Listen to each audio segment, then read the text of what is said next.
Batang bata yung driver nyo dito. Batang bata yung driver.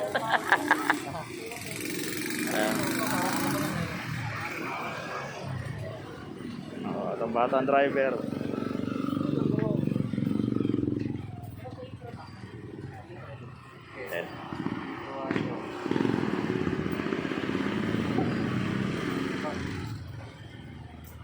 Tapos ko nga para makita rin yung pasero ko.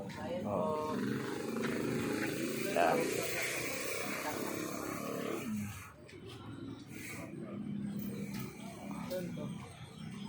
Para sa project po ng ano sa school po nila. Paano po ng ano project po yata sa school. Thank you po. Yan, okay na. Yes. God bless, God bless, God bless. Yun, yes. Ayos na. At ito ang mabuting pasahero. Ito naman ang ano. Aray ko. Ano ko lang, sinabi niya.